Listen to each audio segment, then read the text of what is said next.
Welcome to the show before the show, where I check to make sure everything's working. I'm just over here viewing all of the spoilers that have turned up thus far from Commander Masters. Nothing new to my knowledge, but you know, I'm not a compendium of knowledge when it comes to all Magic cards. Okay, I mean I recognize most of these, I suppose is what I'm saying.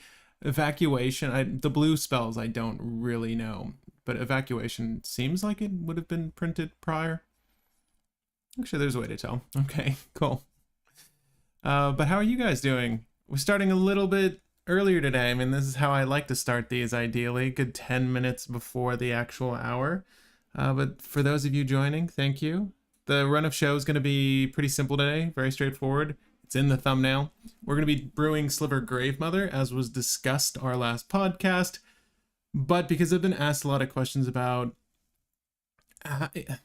well, there have been a lot of people saying, just throw the One Ring in everything, and or, well, how does it benefit X deck and Y? You know, what are the play lines or what are the strategies? So just to give an example of how one can pilot the One Ring to great effect, I'm just going to walk you guys through my Oswald list very, very briefly.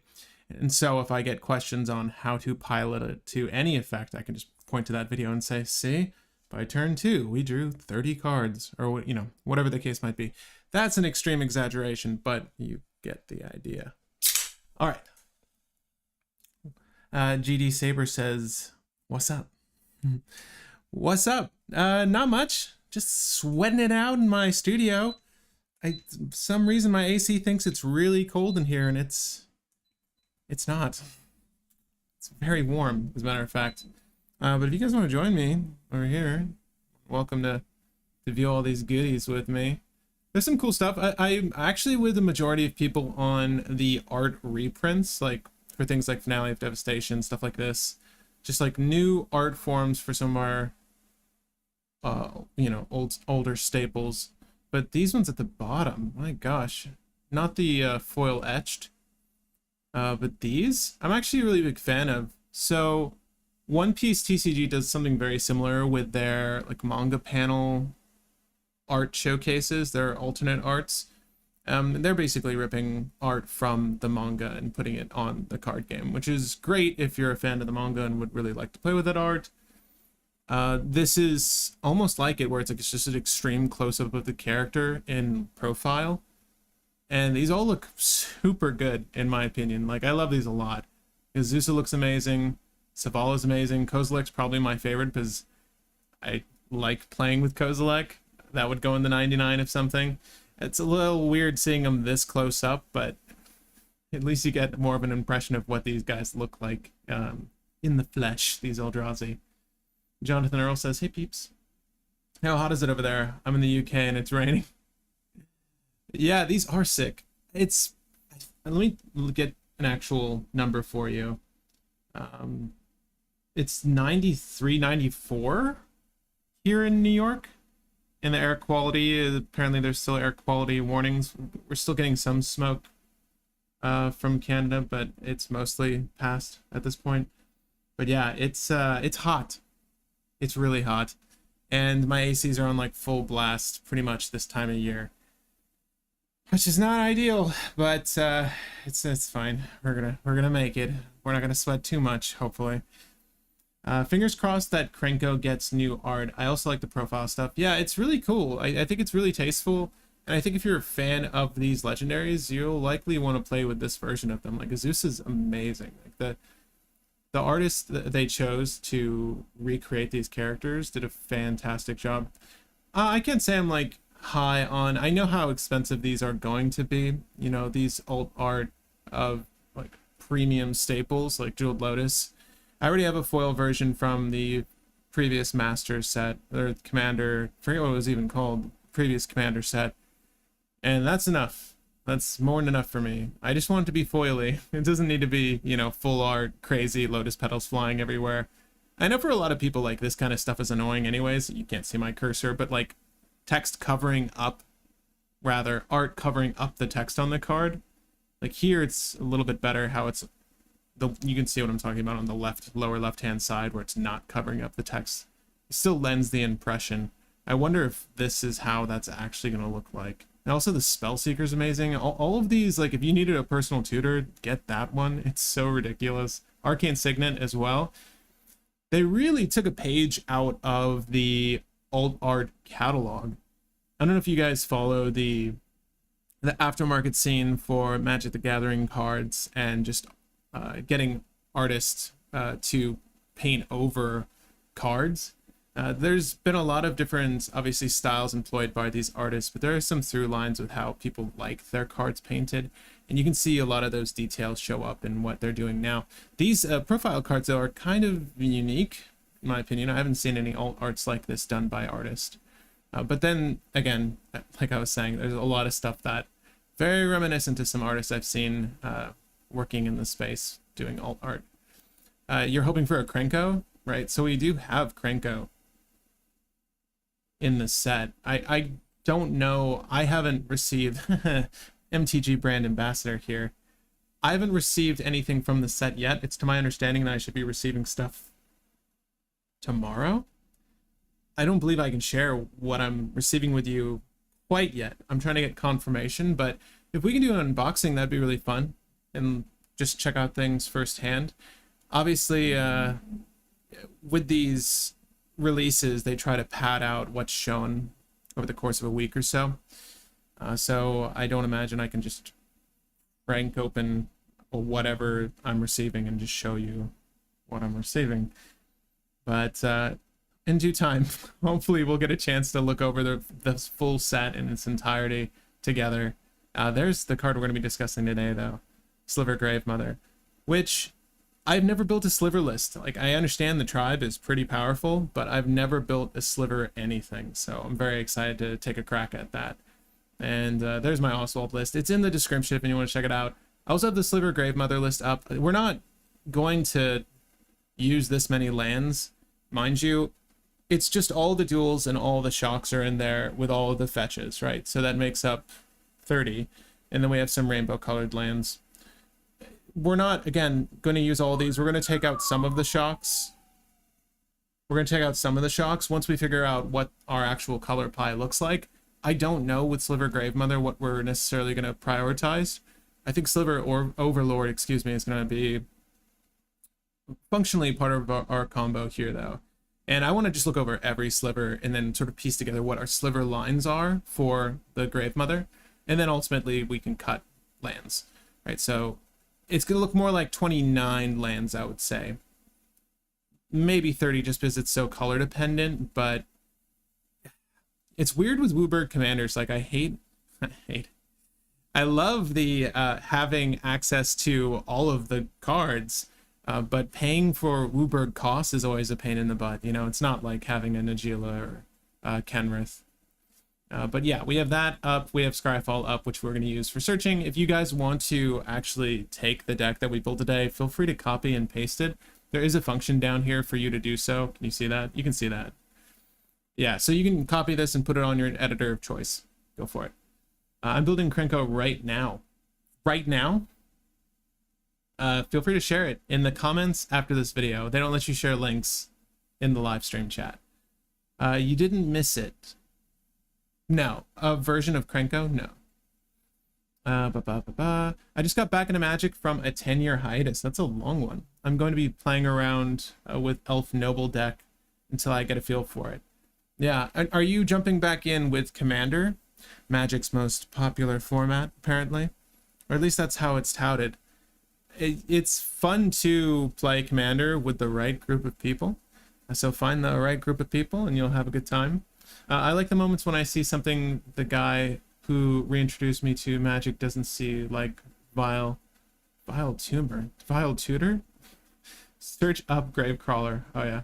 Or the moments when he's like, you have a desert or you know how much rare Stronghold is worth. Alright. Any rate. Thanks for joining me, guys. Again, we're going to do just a little bit of the One Ring coverage first. If you haven't watched our recent video on decks that are essentially tailor-made for the One Ring, it's a pretty good watch. It's going to give you a pretty firm idea of what list or what legends, rather, you would want to build around the One Ring with. and it's a card worth building around, I have to say. It's extremely effective, and honestly, it's interesting the amount of people saying, you know, well, Oswald misses the opportunity to cast the One Ring because Oswald, along with a couple of other suggestions we made, just puts it onto the battlefield, and you miss out on the ability of gaining protection from everything if you don't cast it, which is not a bad thing. It's not so bad, because at that point, like, what's the worst that can happen to you? Well, it happens so quickly that odds are likely you're not going to be dying anytime within the moment it enters the battlefield in like the next few turns. So really, you're just going to be ripping and roaring with Oswald there on out to build a board that supports the One Ring. And then because the One Ring's indestructible, nothing short of a bounce or an exile spell, and there's only so many that are used in a cEDH setting, can actually handle the One Ring. And generally speaking, people have other better things to do than worry about your draw utility. But the whole goal of that segment we're going to start this particular stream with is to just give you an impression of what the One Ring can do, and also steer you away from just throwing it into every deck because you can. It's like how people felt about Sensei's Divining Top for a very long time. It's a good card. Does your deck manipulate it to its utmost? That doesn't necessarily mean having combos for it. But is it like a practical value for your list? That's fine, but it's not meant to go into every deck, right? Because those slots are generally better suited for other things. In monocolored lists, you can probably just throw the One Ring into it, sure, because it's monocolor. You need some functional draw, and depending on your colors, this might be the best for you. But in lists like, you know, Blue Farm, they don't need the One Ring. You know, like decks that have commanders that are in 4 to 5 colors, a commander or commanders, particularly when there's draw in the command zone, it's not as beneficial. It's just not. And I think the protection from everything business is just fine. And at least in a cEDH setting, it's usually not that important. And to be honest with you, every time I've actually had to hardcast, I say had to, I've had the opportunity to hardcast the One Ring, it's never, I've forgotten about the protection element, and I've just like let people hit me, or it's never been a big enough thing in my mind to even consider when I do have it. So I wouldn't be stressing that. I had a bad experience at my LGS yesterday. A guy tried to tell me how to play my combo line as I was playing it out. I'm sorry about that, Saber. Yeah, that's, you know, I like it when people get excited about what's happening at their table, but not at the expense of, like, I don't know, social normity. Like, don't be a jerk. I'm thinking of a situation that happened to a pal of mine recently with One Piece, where he had actually won the game he was playing, and he was playing what is probably one of the more popular leaders in that game at this moment. And the person who lost did so gracefully, I understand, but their pal was there, and the pal had something to say about how he was playing his leader, my friend. Like, he was like, you really messed up. He didn't say it that way, though. He said, you really messed up with your play there. And it's like, well, I mean, the guy just won, so he knows some of what he's doing. But there's a better way to approach having that conversation, right? I mean, I definitely trip over myself when I'm doing combos or play lines, and if I have a goof or a gaff, even if other people or you know, to take backsies, I don't really allow that for myself. Like, if I mess up, I mess up, and it's fine. But we don't need to have a conversation about it. I'm usually good at learning from my own mistakes, but sorry to hear that. Was playing Chilean as well, which is my favorite deck. I wouldn't dwell on it then. Honestly, you know, those experiences can really sour your mood, and then 2, your want or desire to play with these people again. But I think just repetition, getting to play more with these people will hopefully, like, alleviate awkward conversation. Again, I think it's okay. Like, if I notice a mistake, and I wouldn't like correct you or like guide you through your combo, but even if I notice a mistake, I don't know if I have to know you to like comment on it. And secondly, if I did, I would be very courteous about it. I'd be like, hey, actually, you know what? That's not even true, because there was a game I was playing. It's like a championship game. This is for One Piece. And this person made a mistake. They played a card that combos with another card. So they played the one card to reduce my character's attack power. Then they played another card to kill my character. But what they didn't realize is that they didn't reduce my character's power enough to actually kill it. They could have killed something else that was on the board, right? That would have been fine. So they do this action and they're like, okay, I'm going to kill Luffy. It's One Piece, okay. So I'm going to kill your Luffy. I'm like, well, you can't, but you can certainly play that card and you can kill this other card. And he's like, oh, I didn't know that. So I'm like, well, and I shouldn't have let them take this back because there was an actual prize pool on the line. I'm like, you know what, you can take it back. I'd rather lose at you when you're playing your best, and you clearly didn't realize this. Otherwise, you wouldn't have gone through these steps. But, I mean, I did so kindly, I thought. I mean, they really messed up, so... But in situations like that, I mean, I'm just trying to be as courteous as possible. However, when there's actual money on the line, don't be as courteous as me, I guess. I don't know. It was a weird situation. And I will generally just like, you know, please take your time. You know, if you feel like you might make a mistake from rushing, don't. I like playing with people when they're at their best. So I try to have a fun time when I'm gaming. It's really less so about winning in most instances and more so about the experience I have with the people I'm playing with.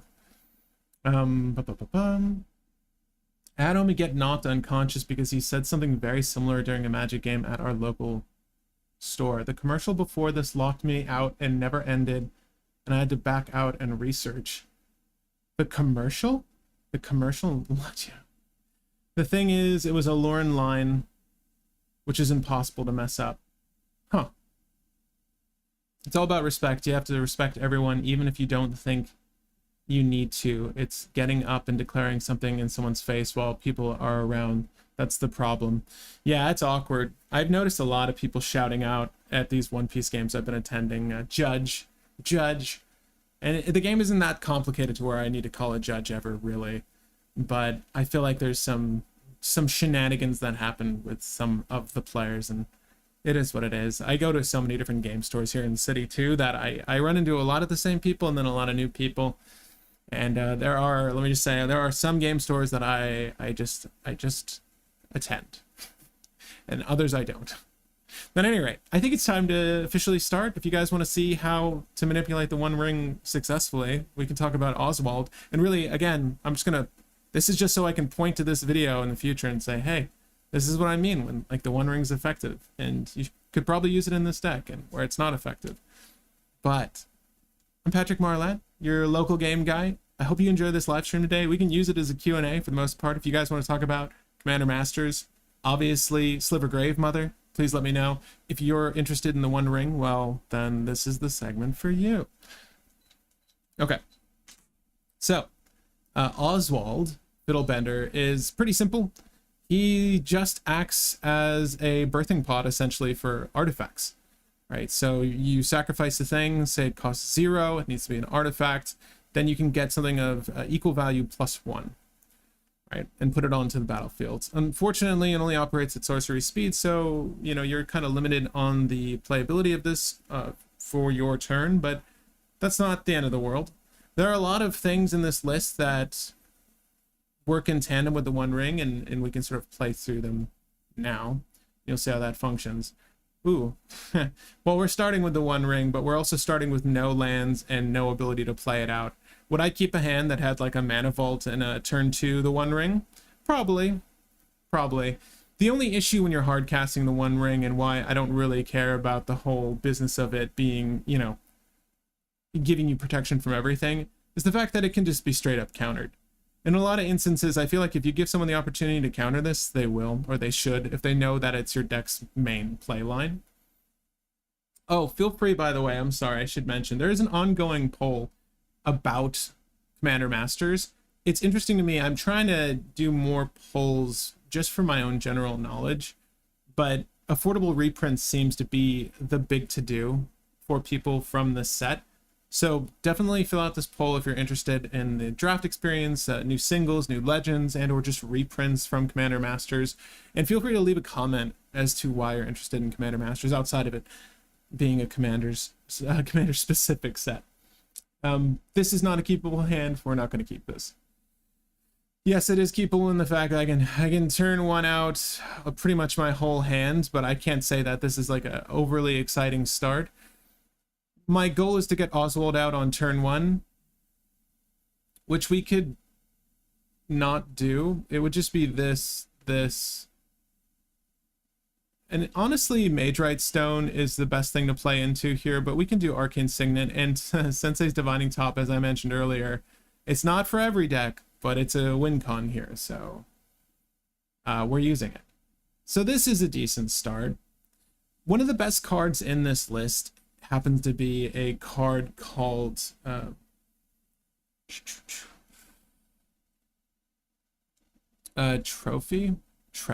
Oh my god, I can't remember the name. It's this weird 2-drop artifact that, again, not for every list, but here works extremely well. It's called Prize Statue. So what's nice about it is, in tandem with, so you play this, and then in tandem with Halo Fountain, you can play right into the One Ring with minimal mana, because it's producing treasures to create mana. But not only that, treasures are artifacts that cost 0. So if you happen to not use one of those treasures, you can convert them into a manifold key or a voltaic key, right? So, yeah, we'll keep this. Rings of Brighthearth. What's funny is Rings of Brighthearth is probably just fodder for the One Ring at this point. There's many games where I'll just play out Staff of Domination and people are like, oh my god, you gotta stop this guy, he's gonna win now. And it's like, no, Oswald doesn't really work like that. Come down. He's not gonna win at this moment. But I am gonna convert that, or any 3-drop, into the One Ring in most all instances. This deck is really exclusively tailored to just push for the One Ring. So Crystal Vein is the weakest of the lands here. We'll start by just ditching that. And then we'll also play Snow-Covered Plains. We're floating 2 white mana, obviously. Or I guess we can float blue with the Mox Diamond.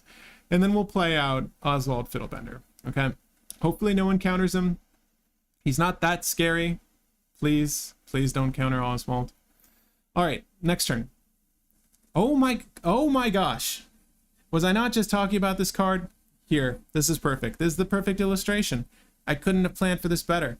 So we're going to very quickly get through this One Ring tutorial for you guys, namely for Oswald, but again, the same is true for any deck. Like, a lot of the core cards are going to be the same. So why I like Prize Statue is it ETBs and it LTPs and it gives you a treasure. So it's 2 for 2. So I'll use Soul Ring to play Prize Statue. Prize Statue is going to make a treasure. Okay. So we got a treasure. Cool. I'm going to put I usually don't put my artifact ramp, and I suggest you don't either. I usually don't put it next to my lands because technically your mana base, your lands are separate from the rest of your board. Or they should be. But we're going to do that, make a treasure. We'll go ahead and use the treasure to use Oswald's ability to break the statue, and we'll find a 3-drop. So in this event, we're also making another treasure. That's why I'm leaving it out. So what I like about this play here is that treasures obviously produce 1 mana of any color. Provided there's not a collector oof, we're able to pop it now. So in this instance, we're going to use Halo Fountain. There's 2 3-drop artifacts in Oswald Fiddlebender. If you're curious about playing my list, this is the list I play in cEDH. Go for Halo Fountain over 1000-Year Elixir if you can, because 1000-Year Elixir is a good card in tandem with Metalworker when you're trying to storm off for a win, which we'll probably get to in just a second. But what's nice about Prize Statue is it gives you the white you need to do the thing. 1000-Year Elixir is better in that it takes generic to do the same thing, but we're able to use Halo Fountain, and I'll just use the treasure, right? And I'm using the treasure because Dockside Extortionist is the thing. We're going to use that to create a citizen, but in doing so, we need to untap a creature. So we untap Oswald. Cool. Now we're going to use Oswald with this Snow-Covered Plains to break Halo Fountain and find the One Ring. Cool. Right, so this is where you get to see how powerful this card is. We'll shuffle, shuffle, shuffle. White mana resources are important in this deck because Oswald's ability requires white mana. So we're going to go ahead and tap the One Ring to see if we can just pull into a Plains here. We pull it to Unwinding Clock. Okay. Unwinding Clock's great, by the way. You don't generally want to hard cast it, but we have the option. So what's nice here is we have a white resource and Treasure Vault. Treasure Vault also happens to be an artifact land. Bear that in mind. This is probably going to get converted into a Manifold Key momentarily, or honestly, a Mana Vault, because the Mana Vault will help us play into Unwinding Clock, right? We also happen to have a Rings of Brightheart, so we can double down on what we grab in a second. So right now, we're cool. Let's just pretend like we need to cast this spell. Maybe you've never seen it. It's called Abeyance. It's a silence effect. We would technically want to run this out on our turn to stop a blue player from stopping us from winning, but it cantrips and it stops a player from using instants, sorceries, and or abilities requiring an activation cost, not mana abilities. But we'll do that to stop someone from popping off. Cool. We draw a card for that. Cool. Next turn. Okay. No lands, but that's all right. We're going to draw 2 cards now. So as you can see, it's turn 3, and we're back to 7 cards. And we also pulled into a Voltaic Key. So why don't we just start our turn by playing Voltaic Key. This is the Japanese version. I believe this is the only way to get this art and foil as it stands. Maybe we'll get a reprint in Commander Masters, and I don't have to confuse people with my Japanese promo card. But we're going to use both the mana from Soul Ring to play and untap the One Ring. Now we're going to put another burden counter. You should track your life in an actual game. You would have lost life based off the number of burden counters on the One Ring. It would have been 1 life. At the beginning of your upkeep, worry about that later. It's not important for our illustration now. Okay, draw 3 cards. Cool, look at that. After drawing 5 cards, we hit our land. That's nice. I'm going to go ahead and play my land now because it's pretty good. Now, there's a couple ways we can actually get to Unwinding Clock. And I think right now, Unwinding Clock might be the best choice for us. So why don't we get to playing that out now? In an ideal world, we would have pulled into more fast mana with the One Ring there and then just been able to pilot through our hand. That's what I mean by storming. You really need someone like Metal Worker. It's either Scrap Trawler in KCI or Metal Worker and the Clock of Omens in this deck that help you storm through plays.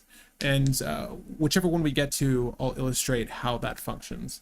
But we've got 4 mana here. We could technically just hard cast Unwinding Clock as it stands, but I would like to hold a mana for Surge of Salvation minimally. This is going to help us a lot, whether if you've never... This is a new card, so I wouldn't blame you if you haven't used it yet, but you should buy a copy if you play white. You and permanents you control gain hexproof until end of turn and prevent all damage from black and red sources, whatever. The hexproof is really important. And Winds of Abandon is really good. Run that card as well. There's a couple of cool things happening here. We've got Savine's Wreck in our hand as well, but what I think I'm going to do is float a generic off of the Treasure Vault. I'll use Mox Diamond to break the Treasure Vault. Remember, we've got a generic floating. We also have a Voltaic Key on field if we need it later, but we're going to use Mana Vault in the generic we have floating to play out Unwinding Clock. And nix what I just said, because we're literally going to untap all these things and draw a bunch of cards. Now, why I wanted to save white is when you play Unwinding Clock, and again, this card, it's like Seedborn Muse, but for artifacts. Untap all artifacts you control during each other player's untap step. What you're representing is a massive draw. So right now, we can technically end our turn by playing Soulless Jailer, which would maybe be a good choice. We're not going to be able to play Winds of Abandon off turn or anything else. So what I think we should do, Soulless Jailer and Grafdigger's Cage are very similar in effect. Not necessarily the exact same card though, but we are able to hold Surge of Salvation and play out our Grafdigger's Cage. And we're also going to get a white mana resource and a lot of generic with our untap effects off the clock. So let's help stacks out the game. This is what Oswald does generally. If you followed my list in the past, you'll have noticed that there's a lot of stacks pieces removed. It's because you only need to fish out so many with Oswald, and a majority of them you'll be able to draw into now with the One Ring, which we happen to do. So we will play this. We still have mana for Surge of Salvation because they try to do something at the end of our turn, like pop the Unwinding Clock. They should. But fortunately, no one does. So I pass to my left. Untap, untap, untap, untap, untap. Okay, cool. Let's pretend that, you know, we put the draw on the stack and someone's like, I'm gonna definitely break that unwinding clock now. Also, I'll do Surge of Salvation. Let's just get this out of the way. We're gonna use the Mox Diamond to do so. Cool. But thanks for trying. I'm gonna draw 4 cards. 1, 2, 3, 4. Cool. We pulled into a silence. This is gonna be useful off turn. And again, we have the mana for it right there. We can actually now, and why Unwinding Clock's so good, is that we can use Soul Ring to use Voltaic Key, to use the One Ring again. And now there's 5 burden counters on it. So 1, 2, 3, 4, 5. So not every deck is going to be able to do what I'm doing right now. And you can see the benefit of a list that's geared towards playing the One Ring. It's technically everyone's turn 3, and I'm at 14 cards, and I've literally just passed to the next person. Like, no one else has gotten a turn. They're just setting up board state. I'm literally gearing up towards a win on my turn. And you'll notice I have, at this point, you're going to want to look for a way to get out a 2 CMC artifact or a 3 CMC artifact with Metal Worker. I can explain why when that happens.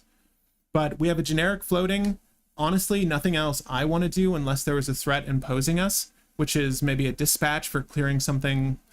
At this point, Oswald is really irrelevant. So if someone's going to play what is now the new threat, Orcish Bowmasters, it's fine. I don't really care. And you can kill my citizen and you can kill Oswald, and literally I will let you draw and clear the rest of the board. That sounds excellent. The big thing you're making, potentially hitting me, could suck, but I don't imagine I'm going to lose when my turn rolls around, because I'm going to try my best to hold the silence or pull into another one. So I'm going to let the generic slide. Next person's turn. 1, 2, 3, 4. And again, not everyone's deck is going to be able to operate like this. 2, 3, 4, 5, 6, because they're not on some form of artifact tribal. So that is why the video we just produced came out. Those legendaries that are tailored for the One Ring are going to be able to do stuff similar to this, and hopefully as effectively. We're going to do that same trick again, where I put another burden counter on here and do 1, 2, 3, 4, 5, 6, 7. You'll notice we have a lot of cards in hand and a lot of fast mana. At this point, I would be organizing it all. Let's just pretend we had to use Faith's Shield to protect our Unwinding Clock. Our opponents aren't netting as much draw as we are at this point. I don't think anyone else has 26 cards in hand. That's 1/4 of our list. Well, more than that, because we've already run through a lot of our list. All right, and there's one more person's turn to deal with. So, I'm going to draw 8. Gotta draw 8. 1, 2, 3, 4, 5, 6, 7, 8. 1, 2, 3, 4, 5, 6, 7, 8, 9. Because we're doing the Voltaic Key thing again. Okay, so it is now officially my turn 4. And here's how we're going to win the game. So we're going to start with, let's just pretend we had to use Blacksmith's skill off turn as well. I'm trying to give my opponents every advantage possible. The thing is, I've upped the amount of interaction, I've upped the amount of protection, and I've upped the amount of synergy for the One Ring in this deck because it does this. You know, I have half my deck in more than half my deck in my hand. You can actually deck yourself. We'll have lost technically at this point 9 life to just the One Ring, and we didn't fetch or anything. So we should be at 31 life. People would start attacking you at this point. Let's just say that they did 5 damage to, or 26 life. Life is not relevant to us. It's just, we should track it for everyone else's sake. Okay, so let's go ahead and try to get a silence off. Did silence resolve? Cool, silence resolved, thank you. We're gonna go ahead and play out a Mana Crypt. I will convert my Soul Ring at this point. Technically we can keep drawing, but I just want to put down, I just want to get the ball rolling on using Metal Worker for a win and show you how that works. 2 of the core elements for that are in our hand. It's Clock of Omens and Metal Worker. I would really advise you draw as much as possible before going for the win, but just to expedite the process, let's go ahead and float 2 generic mana. This should be at 9 burden counters, technically. I think I would have lost more life, but that's fine. We'll break Soul Ring, and we'll grab Lightning Greaves. Cool. Lightning Greaves. Okay. So we have a silence effect going for us. We're going to play Metal Worker out. We're going to play Metal Worker with our Mana Vault. Cool. I'm going to run to attach the Lightning Greaves on Metalworker. No one should be able to do anything unless they have an activated ability, right? Silence. Can they run activated abilities? Well, I'd be a little bit more smart about running stuff out against someone with the ability to use activated abilities. But at any rate, so here we are with, and let's count all the artifacts. Now, bearing in mind, this deck is maybe 70% artifact. We've got 1, 2, 3, 4, 5, 6, 7, 8. We will reveal hand. 8, 9, 10, 11, 12, 13, 14, 15, 16, 17, 18, 19 artifacts in hand. You could have held the mana crypt and made 40 mana, but you're going to make 2 for every 2 colorless for every artifact in your hand. So 19 is going to be 38 mana. And what we can do now is play out Staff of Domination for the win, or if we didn't have Staff of Domination, we can use Clock of Omens here. And Clock of Omens will let us tap Clock of Omens and Unwinding Clock. We would need to move the Lightning Greaves over to someone else, right? Because Clock of Omens says untap target artifact. And we've run a silence out, so I'm not too concerned about shifting objects at this point. But what we want to do with Clock of Omens and Metalworker is obviously make a mess of mana, play out artifacts, draw cards with the One Ring. So we'll use our artifacts to tap and untap the One Ring. Then we'll use our artifacts to tap and untap Metalworker. And we're just going to draw, play cards, draw, play cards, draw, play cards, draw, play cards, until you find a win con. So one of them is actually in our graveyard. Remember that Sevinne's Reclamation we played earlier? Sevinne's, or rather we drew earlier. We can draw, we can play out, rather, Halo Fountain from our graveyard to the battlefield with Sevinne's Reclamation. We're only netting generic mana, mind you, but you are also drawing into your Mox Opal, your Mox Amber, all of your sources that make white mana. You can also just functionally use, once you pull into Staff of Domination, we have Staff of Domination. We're able to use this to tap and untap target creatures. That's how we'll win with Halo Fountain. But also, you're able to use this, so untap itself and then untap a creature, Metalworker in this instance, which gives us the ability to always have 2 objects to tap with Clock of Omens, right? So that's a really nice combo in tandem with one another. There are other artifact creatures in the deck, obviously Esper Sentinel, so on and so forth. There's a lot of synergies I'm just going to encourage you look at the deck and find, but that's sort of a major one. Staff of Domination with Metalworker in this instance is going to generate infinite mana. It did not need to generate 38 mana to win, or however many artifacts we have in our hand at this point. That's a little excessive, but ultimately we're able to use those to make infinite mana. Colorless mana, rather, colorless and colored mana with something like a Chrome Mox or something like our Mox Diamond that's already on the field. So once we have all the colored mana, then we're able to use Halo Fountain to win the game. We've also been holding on to Walking Ballista from the very beginning of the game. We can just literally run that out and win the game. There's only 2 win cons baked into the deck right now because that's all that's really necessary. Again, if the silence didn't get to go off, I would advise you just play Trinisphere first. And yeah, win the game. Fast mana, then Trinisphere. So I hope that this mini guide was helpful. I'm going to just point at this video from here on out and show you guys that's what the One Ring can do. Not every list is going to operate as effectively because they're not designed to play the One Ring like that. And that's okay. Again, I don't think you should slam this in your 3 to 4 to 5 colored decks just because it's decent draw, and it is decent draw. It can put a target on your back, especially when you're doing things like this. But again, it isn't to say you shouldn't consider in those decks, like if it happens to be veryyy, yeah, put the One Ring in veryyy because veryyy needs draw, and it's really excellent draw for that deck. You also happen to have a lot of tutors for the One Ring. If you're in mono green and you're just like crossing your fingers that you pull into it, that's fine. I think there's certain lists where it's just going to be fine enough, but I wouldn't say you need to go out and spend however many dollars for this card and slam it in every deck, because it's not going to be as effective as this, and there are probably better things for you to do. Okay. Sorry, I've been ignoring comments. Damn, turn 3 and I'm still casting Mana Rocks. Yeah. Do you have a budget version of this? If you follow the link in the description, you'll notice I have a foiled out everything version of this deck because Oswald is my primary deck, and it's the deck I've been building for a long time, and I absolutely love it. There isn't necessarily a good budget version of this that would be as effective, because even things like Mana Vault are expensive now without reprints, and hopefully we get another reprint from Commander Masters, because you want to be able to pull into those cards with Oswald and then play out the One Ring and then draw into fast mana.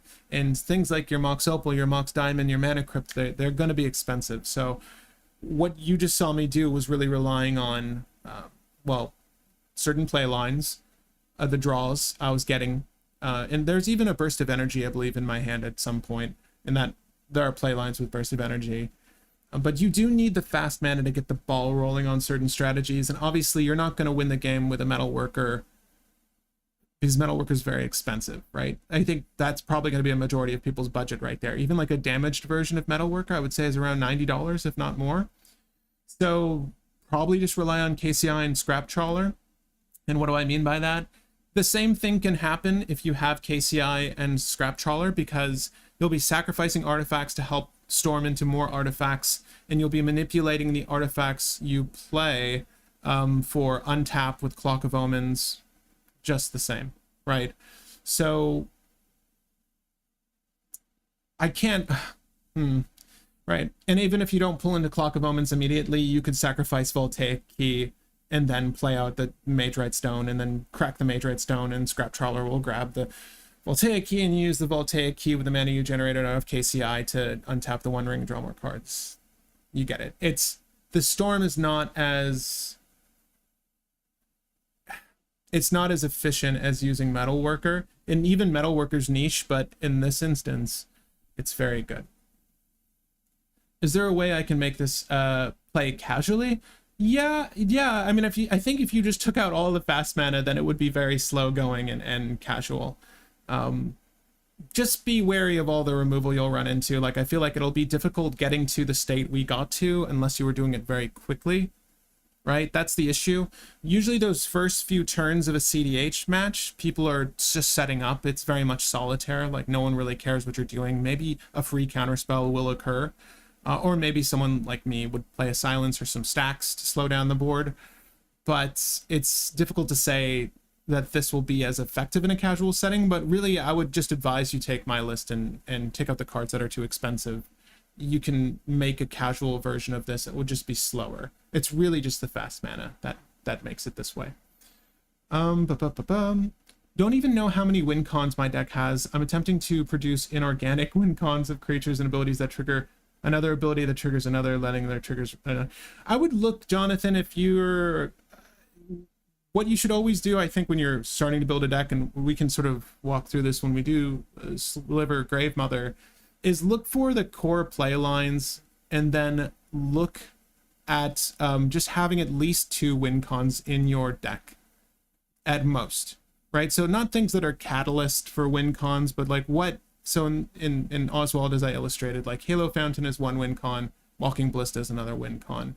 If someone counters my Walking Ballista, you know, I have Ritual Restoration. I have a ton of things that just grab it back from my graveyard and I recast it. So you need ways to recur those 2 things, but ultimately just try to settle on 2 win cons. I think that's a good place to start. And then obviously defining your play lines and the most efficient play lines, sort of like Prize Statue for that deck. It's like the perfect 1-2 punch with Oswald, because on a turn 2, as I illustrated, you can play it out and immediately have the One Ring out and just start going to town. Just go ham. Okay. You make me want to build artifact tech when I don't really like artifact type decks. The One Ring is amazing. Scoob, I love playing artifacts. It's my favorite. I cannot wait to see what the Zuladoc precon has for us, because I love colorless and artifact-based decks. So hopefully there's even more utilities to run out with Oswald. Honestly, like, I don't even think he needs it at this point. At this point, the deck has very few flexible spots. Gold Border Metal Worker also, yeah, you can use Gold Border. I mean, honestly, if you're gonna proxy it or if you're gonna run cards that are not like tournament legal, then just proxy the whole thing. Like you can honestly proxy that Oswald deck and have fun with it if you have local cEDH tournaments where either the people playing or the facility doesn't care, right? I always recommend, we've always recommended on this channel just to proxy. It's easier. I don't want people to feel like they are not going to have as effective a game because of their budget. And I built my list over years. So it's like that, you know, and I bought Mox Diamond years ago. It was not as expensive as it is now. A lot of those cards were not as expensive as they are now. Between the Sliver Ghoul and Gravecrawler Nether Trader. Robert says, thank you. Andrew, we are allowed to play gold border cards. I thought you can't play them in tournaments. Oh, yeah, exactly. Like if you can, if it's allowed where you're playing, or if there's a cEDH tournament where they allow you to play gold border cards, then just play the gold border cards. There's also a City of Traders in the deck. Use a gold border City of Traders. They're still pretty cheap, which I'm surprised by. It's somehow, in my opinion, City of Traders is one of the most slept on cards. And, you know, I'm surprised not enough people are playing it. Again, it's like the One Ring. Not every deck needs it, but you can get a gold border for 15 bucks. And the Exodus version is over $300 apparently, right? So again, I bought this, it was not nearly this much when I bought it, by the way. I want to say I bought it like for 80 bucks or 90 bucks. So clearly it's getting some play, but yeah, this is in the deck too. Get the gold border version. But without any more to do with the One Ring, if you guys have questions about the One Ring, or you have questions about that illustration from earlier, feel free to just comment in the video afterwards. But I think it's time to get to Sliver Gravemother at this point. All right, so the main showcase for this live stream, let's get to it. Our Wooburg Commander Precon Sliver Gravemother. Okay, so Sliver Gravemother is a 6/6 Sliver legendary creature. Obviously, the legend rule doesn't apply to slivers you control. So if you run out an effect to copy Sliver Gravemother, probably wouldn't be copying Sliver Gravemother. Neither of those creatures will die. How cool is that? All right, so you can use your, I don't know, Phantasmal Image. Does Phantasmal Image? It doesn't matter. You got what I'm saying. Each Sliver creature card in your graveyard has Encore X, where X is its mana value. So the value of X is going to be a generic 2, 3, 4, 5. In this instance, the Sliver core cards we'll be running, we'll actually get into in just a second. So what I want to do for this is to figure out our core play lines, what we're trying to run out, because this so clearly cares about operating with slivers, right? Encoring out a sliver from our graveyard. Things like Entomb, things like Buried Alive, things like Unmarked Grave are probably going to be valuable for us. And we might want to search more, search library, put in graveyard effects. There might be some outside of black that I'm unaware of that have come out. I've been on a mini hiatus, but I don't think I missed too many. What's interesting about Sliver Gravemother is the fact that she also has Encore herself. So herself, I don't know why, itself. Sliver Gravemother has Encore 5. So when you Encore something, we can just look at it. You get a copy of that creature for every opponent you have. So exile this card from your graveyard. For each opponent, create a token that's a copy that attacks the opponent this turn if able. You're likely going to run out a combo that wins on the spot, but maybe not with Sliver Gravemother. Why this is relevant is they gain haste, sacrifice them at the beginning of the next end step, activate only as a sorcery. So Encore is relevant on Sliver Gravemother because if they happen to remove Sliver Gravemother when Buried Alive's on the stack, you still have access to Sliver Gravemother's ability. All you got to do is Encore 5 this out. It does put a hamper on you winning efficiently. Like 5 is a lot of mana to just throw out there. But hopefully we'll be able to do that, and hopefully it isn't a situation where we'll have to Encore it back out to get the Encore on our other creatures, because obviously that's going to add to the cost of everything. But I think the first thing we should do is just look into search library graveyard cards, and we actually don't need to say what color our commander is. Okay. So I'm going to put all the tutors that do the thing in the deck just to have them out of the way. and then we'll look over our sliver options, right? So we've already mentioned Entomb. And again, like I mentioned off the bat here with this video, ignore that the fact that there's 35 lands. We're not going to be running 35 lands ultimately. We can close this window. Okay. So Entomb's pretty good. We're going to have a mana base that allows us to use Tainted Pack. I'm not going to include Thassa's Oracle, Demonic Consultation, Tainted Pack in this deck because it very clearly wants to do a thing with slivers, and I just want to focus on that. Does that make it a lesser deck? Probably. But, I mean, I think Sliver Gravemother is more of a fun cEDH commander than it is maybe the most competent one, right? So you could build yours however you want, and again, you can copy and paste this and do with it what you will. But I personally would prefer to go with a strategy that is solely relying on slivers. And there's a few things we can do. Sliver Overlord is going to be a big part of the strategy. We're going to ignore tutors for now. Again, I just want to see like these style tutors to our graveyard. So Unmarked Grave.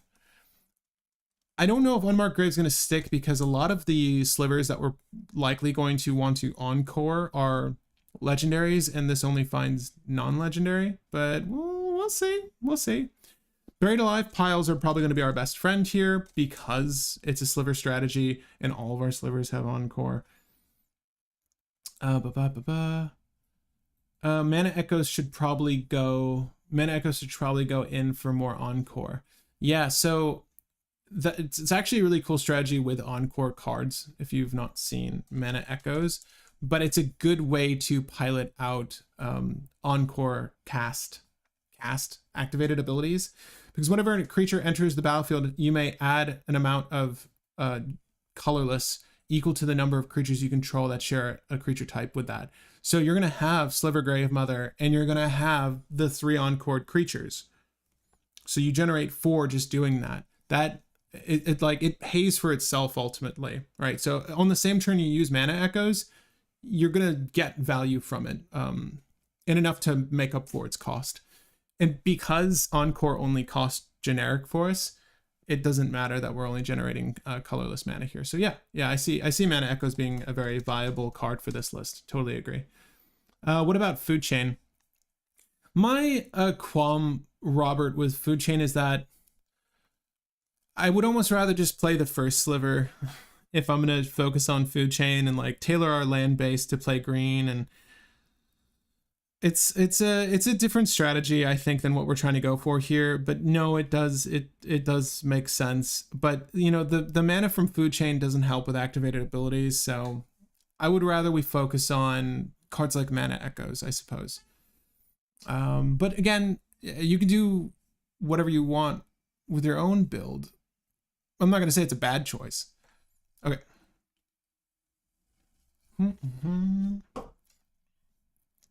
Nice. I brushed my teeth before we started doing this, and watermelon LaCroix doesn't taste as good with brushed teeth, I'll tell you. Search your library and graveyard for blah blah bloop, and put them on the battlefield. No, you know, honestly, this might be all of them. We might run Intuition just because it puts the thing into our graveyard as well and one into our hand. Sure. I feel like there's going to be lines of play with Intuition here. Sliver lines of play with Intuition here. We'll figure them out as we come to them. When the center's about me, I'm going to search your library for planes. Oh, you know, I ignored the Goblin Engineer. He's an Entomb for artifacts, but I don't think that's going to be valuable for us. And again, if I'm missing one, please let me know. Search your target opponent's graveyard. And I'm not going to go above 4 CMC for an effect like this, so we can stop right there. Okay, so other than Intuition, the 3 we named right off the bat were the only ones. So we're going to go ahead and just put Sliver type and check out what we have, and we'll use mana value as our guide here. Excuse me. Okay. So how many slivers is too many slivers? We're going to want enough slivers, but we're not going to want all the slivers. Slivers that generate mana and slivers with effects that are disruptive are going to be our best friend. So something like Mindlash Sliver is pretty solid. Mindlash Sliver into a Mana Echoes. Oh my gosh. You get the 4, well, it's individual triggers for each one, right? So you're actually getting more than that. Yeah, you're gonna get a lot of just colorless mana to fool with. But what I'm saying is Mindlash Sliver could be really good.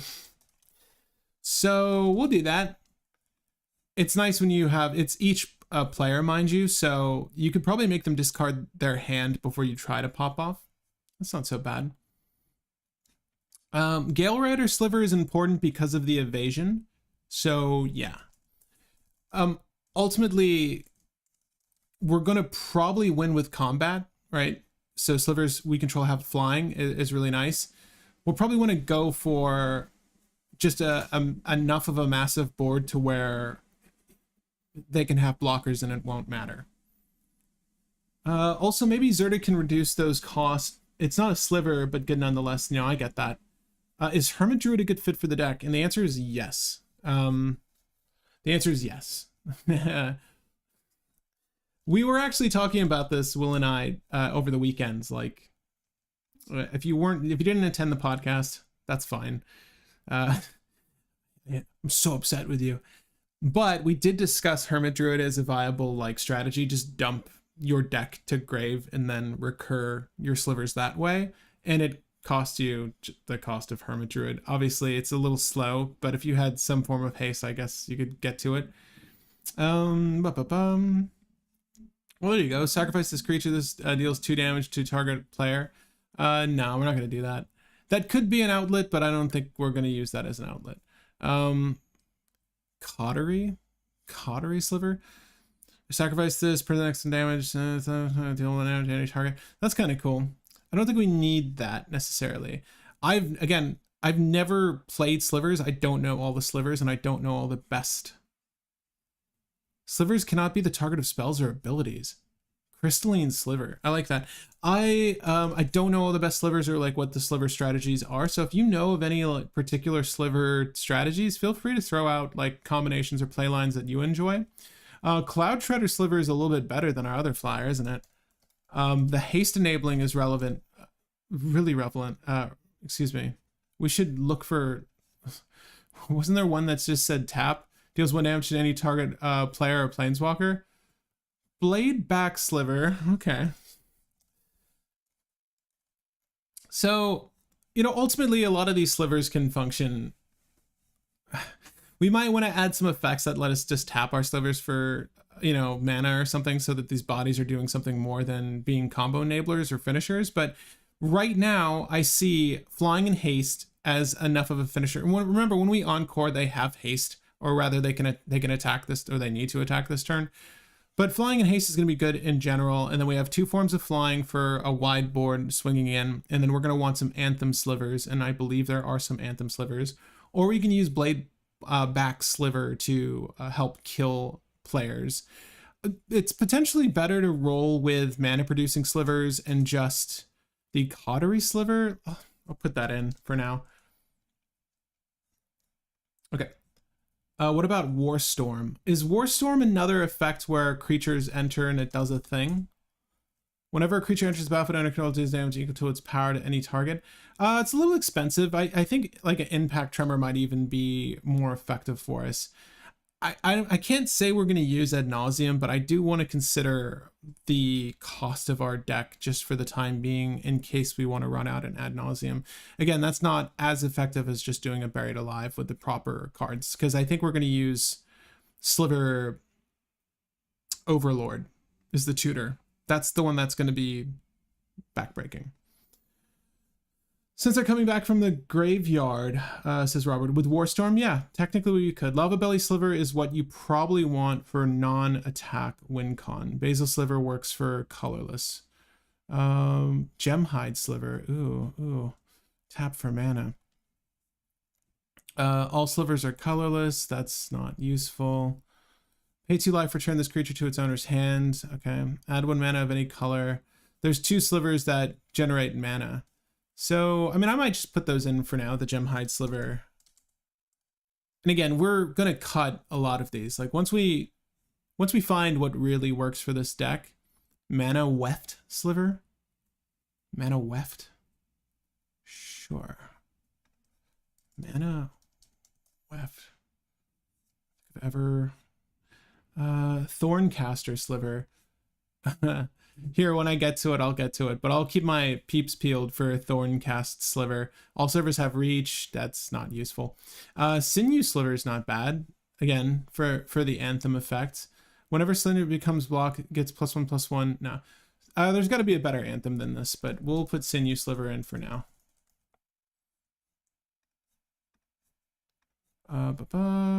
Slivers you control have Death Touch.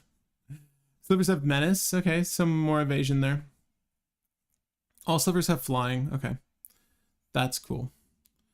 We do want Basil Sliver though. You're right. We do want that because we're gonna want the black mana to play into some other effects.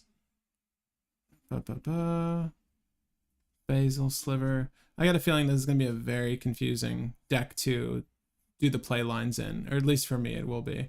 Sacrifice this, target creature gets +2/+2 until end of turn. So we can draw with haste. Okay. We've got all these bases covered already. 0 cost. If this creature is in play, flip a coin. If you win the flip, remove this creature from the game and returns.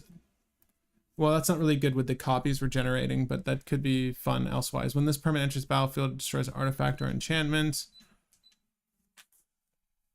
Discard a card, draw a card. That's kind of cool. The looting. I actually really don't mind Hollowhead Sliver because it's feeling we can elect to put a sliver in the graveyard that we would want to encore.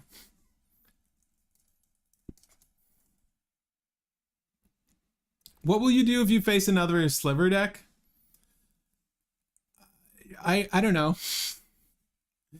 We'll see, I guess. Just cross my fingers that theirs isn't as good as ours. We'll see. I don't think it's to be problematic though. Why? Was all slivers have? Like, does this give all slivers have? Like, do we just share abilities? I'd be mindful about the slivers I'm playing. I guess that's all I can say. I'm waiting to find the Lava Belly Sliver, or rather, did we get that one? We haven't hit one of the ones that was suggested yet. Thorncaster Sliver.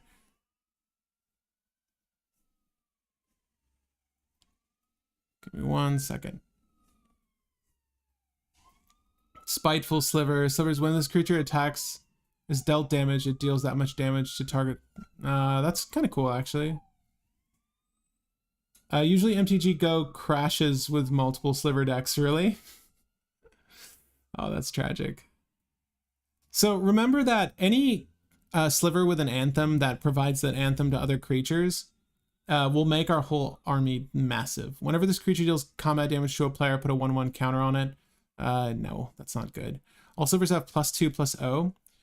Bone Splitter and Cleaving Sliver are kind of cool, but they're a little too expensive. Yes, you share the ability with all slivers, and there are newer slivers where abilities only work for you. Got you. That's so funny. Wow, that could be devastating. Dormant Sliver. All slivers have whenever this creature deals damage. Is dealt damage. Can't be. Ooh. Sliver spells can't be countered. I like that. At the beginning of your upkeep, this creature deals 1 damage. I always have a Plague Sliver ready just in case. Plague Sliver? Really? All slivers at the beginning of your upkeep, this creature deals 1 damage to you? Oh, for other sliver players? There you go. There's your tech. Whenever a creature dealt damage by this creature is put into a graveyard. No, we don't care about that. Again, we're just looking for stuff like this Battle Sliver. Brood Sliver. Dealt damage. Just roll and put a 1/1. Name a card. Target opponent reveals. It's fine.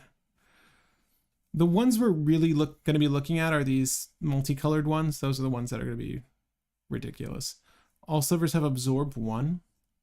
All slivers have +2/+2. Might Sliver. I like that. Again, very expensive cost-wise, CMC-wise, but Dormant could be cool if you have some of the other ones that have Sacrifice in hand. All slivers, this creature deals 2 damage to target creature or player and then 3 damage to itself. What? Psionic Sliver just nukes itself? That's sad. Slivers you control have indestructible. Slivers get +1/+1 for each other sliver on the battlefield. Sliver Legion. Well, there we go. I think that's our anthem of choice, people. So we want Basil Sliver. So the Buried Alive pile looks like Sliver Overlord. Right, so Sliver Overlord is going to be sort of the linchpin for this deck, I think. Right, so Basil Sliver, Sliver Overlord, and then our... Honestly, I really like the... Did I add it? The Looting Sliver? Because the loot effect would be very good for dumping the cards that we get with Sliver Overlord. Search your library, reveal that card, and put it into your hand. Let me look up that looting one again. Where was it? It's a red card. Pretty sure. I did put Hollowhead Sliver. Okay. Because I think it would be Basil, Hollowhead, and Sliver Overlord, right? So we would recur Basil Sliver, then we would recur Sliver Overlord, and then we would want to recur... We try to use the mana with Sliver Overlord to grab another Sliver, obviously. But the looting effect of just being able to tap Sliver Overlord or any other Sliver to put it into our graveyard and then recur it again is going to do wonders for us. So if we encore Basil Sliver...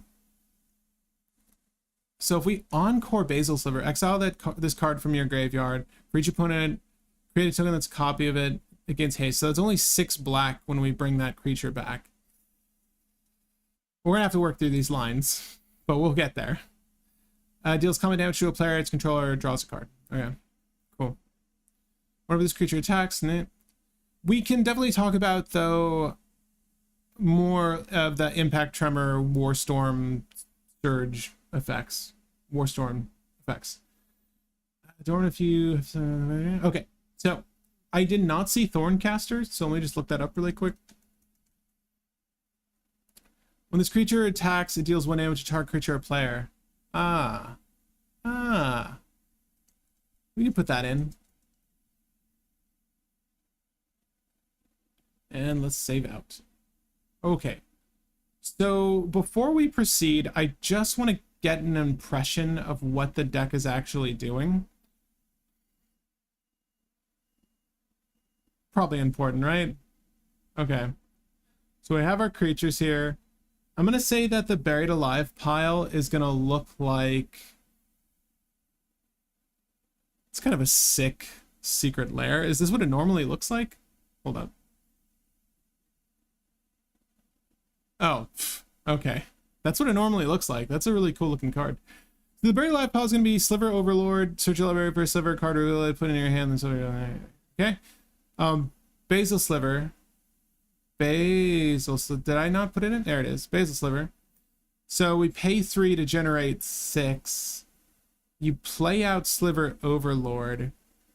That's so much mana. You're right about Zerta being effective here, by the way. Sliver Legion, though, is what's going to be super effective once we've dumped all the slivers. But Encore is not... We're not generating that much mana when we do this. Like, Mana Echoes is kind of crucial, I would say, to get the ball rolling on all of this. And again, we don't need this many... I like the Gemhide Sliver more than the Mana Swept Sliver. Oh, but Sliver's you control. Alright, well, I like that one better, I guess. Sliver Overlord, Sliver Legion... All creatures get +1/+1 for each other sliver on the battlefield. Mighty Sliver we can get rid of. Thorncaster is maybe overkill, maybe. I can't say with absolute certainty at this point. I do like the looting effect, though. I want to keep that. I don't think we need all slivers get +1/+1. I like giving Sliver Shroud, because I don't think we're directly targeting them with anything, so I don't see how that's a bad thing. Sacrificing them and then dealing 1 damage to any target, that's pretty solid, but maybe unnecessary. This creature deals 1 damage to any target. It's probably unnecessary. We will keep the Gale Rider Sliver for now. Just not as good as Cloud Shredder Sliver. Okay, those are our 10 slivers. That's probably adequate. Let's go with that. All right, so I think the rest of the deck is going to be obviously support for all of this. Like, we need, when you have a WooBird commander, you're probably going to want some color fixing. So we're going to add some signets likely. God, you Echoes is the best one, and Training Grounds for Overlord lines, but Echoes probably does it better. I like Training Grounds. Are there other effects like Training Grounds, or is Training Grounds sort of one of the better ones that we can use? Activated abilities of creatures you control cost 2 less to activate. I agree. I don't think that Zirda is... It's not unplayable. I just think that there are probably better things. Like, we're not going to run Zirda as a companion, but activability abilities cost 2 less. This ability does not reduce. Got you. So we can use Training Grounds and Biomancer's Familiar if we want. This effect reduces the amount of mana, the ability less than 1 to less than 1. Okay, cool. I think that's true of all of them. Is it just those? Yeah, no suppression field. Activate abilities of creature cards in your graveyard cost 1 less to activate. So technically, Embalmer's Tool will work. Am I right? But still, Training Grounds and Biomancer's Familiar are the better ones. If you wanted a second Sliver line, Sliver Queen and Echoes is easy to assemble too. Mana Echoes and Sliver Queen, sure. Let's do Training Grounds and Biomancer's Familiar though. I think those are nice.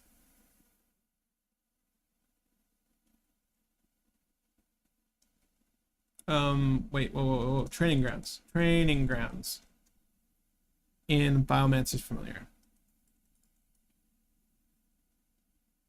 Okay, let me see. Put a 1/1 colorless Sliver creature token onto the battlefield. Oh,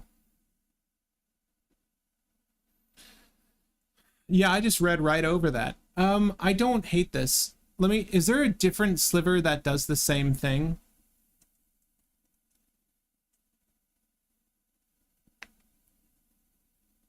Would it not say create a Sliver?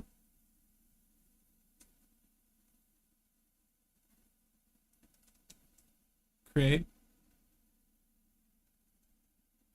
No, I don't hate it, honestly. Ooh, I kind of love this. Sliversmith? I kind of love this because, one, it's discarding... You have a Sliver that just copies what all the other Slivers are doing. Cute. But you also get the ability to discard a card. I don't think we're going to run this purely as Encore tech, but I do like Sliversmith a lot. I think that's actually kind of cool. We will do Sliver Queen, though. That makes total sense. It's good. It is actually good.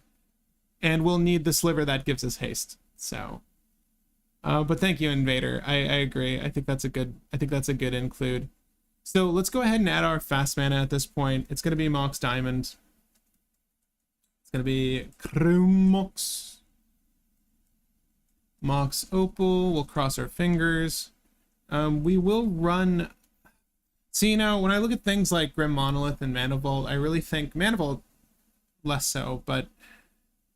I really like to have signets or things to play out generically with those. Otherwise, it's just generating generic mana that could be otherwise useless for us.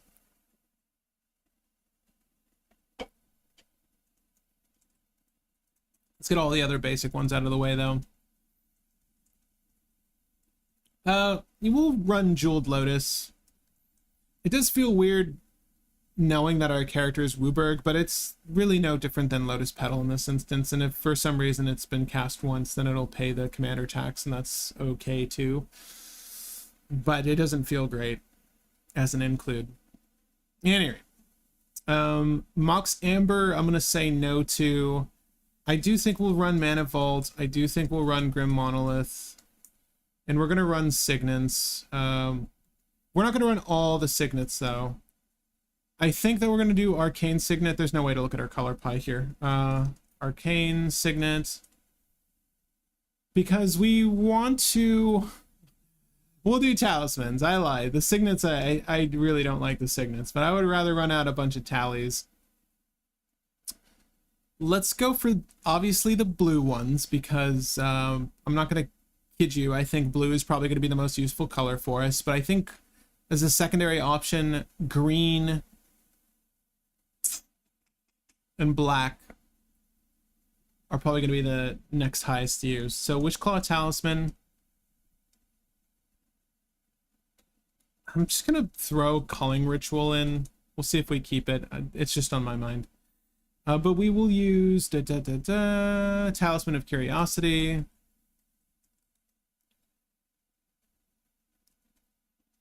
And not all the blue tallies. Talisman of Dominance.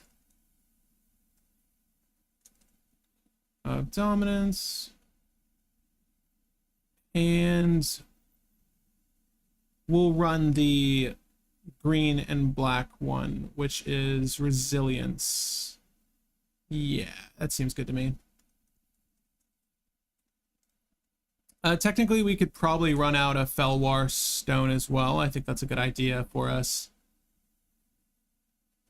Yeah, let's save and continue. And again, if you guys want to follow along with this list, you can do so with the deck that is like at the very top of the description there. We've got 31 cards to slam in here. So let's go ahead and add some tutors and interaction, and then we'll just go for it. We'll just try it. Will it be as effective as Oswald? Lord only knows. This is interesting. The poll has affordable reprints at 77%. Dockside and Carpet, probably. Yeah. Oh, so far as, yeah, no, you're right. So we're still adding mana ramp. We should definitely add those though. Yes, Dockside Extortionist is, he's not a sliver, but he's an honorary sliver.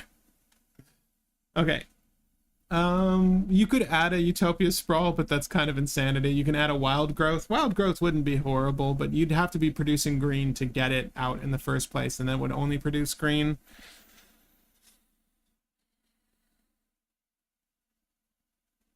That might be it. We are going to use Mystic Remora, though, and we're going to use Rhystic Study. I think these are fairly obvious includes. We'll add Esper Sentinel as well. It's just decent draw in the 1 CMC slot. I also think that Lotho might have a home here. Might. That any practical treasure generation is going to be useful for us. And even maybe Smothering Tithe, just because our commander is so demanding in cost. And the effects that we're going to be doing are also very demanding. He's honorary something, all right. Yeah, seriously. He's a pain in the ass. You could just say it. Dockside's he's a nuisance. We know. Demonic Tutor, Vampiric Tutor.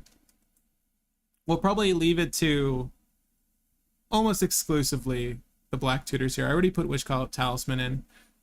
We're not going to go up to Scheming Symmetry, but we will use Diabolic Intent. Just got to spell it right. Wow. The black tutors are eluding me. Imperial Seal. I think that's it, right? Like, those are the good ones, those 5. And we have Intuition as another tutor for us.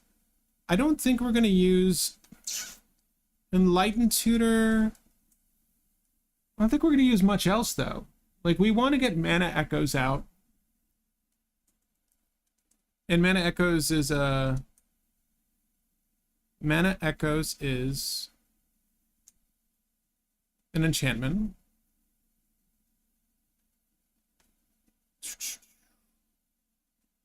We're going to want to add counters and removal in a second.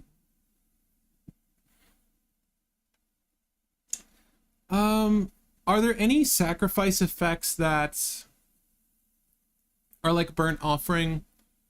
I mean, because we need color fixing, I'm thinking of stuff like Manamorphose, but I don't think we're that desperate for it. Gamble's a good one. Gamble's a good tutor, so I've heard. Some people play it.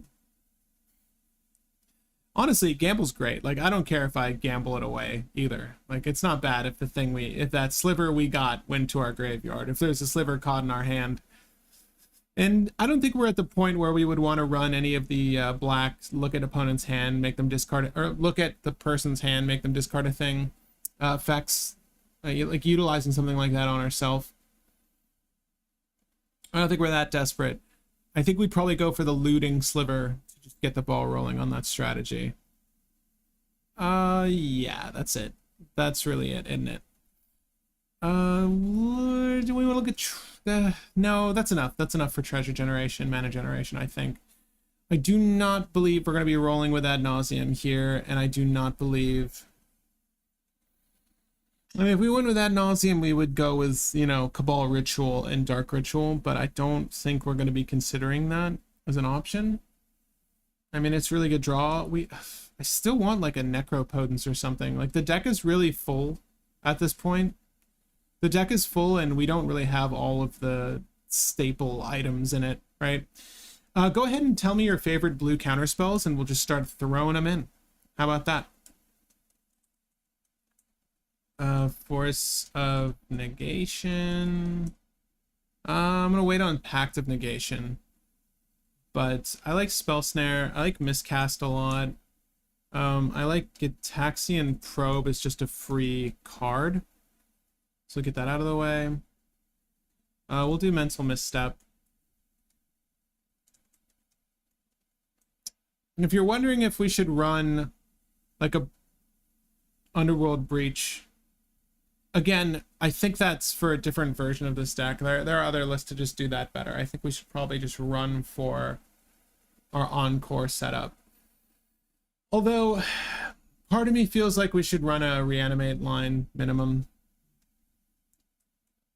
Reanimate, Animate, Dead. I'll do Reanimate and Animate Dead. That's it. Survival of the Fittest. Yes, that's a good... That is a good option. You know, honestly, like, this deck is kind of hankering for like a Birds of Paradise and some Dorks. I usually don't run too many Dorks these days, but what are the Hierarchs? Hierarch.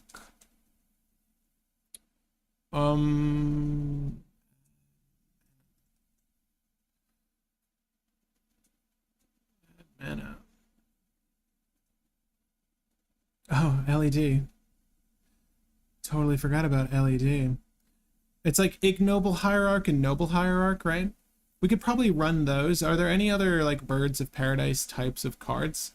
Oh, hey, you know, Delighted Halfling. He's not bad. I honestly really like Deathrite Shaman still. Like, I think Deathrite Shaman's great. We'll add Deathrite Shaman.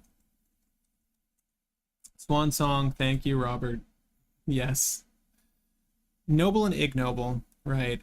Do we like Delighted Halfling for this list? Obviously the generic can help with the Encore cost, and then ultimately it's going to help cast our commander. It's not bad. I like Delighted Halfling. I think we'll roll with the Halfling for now.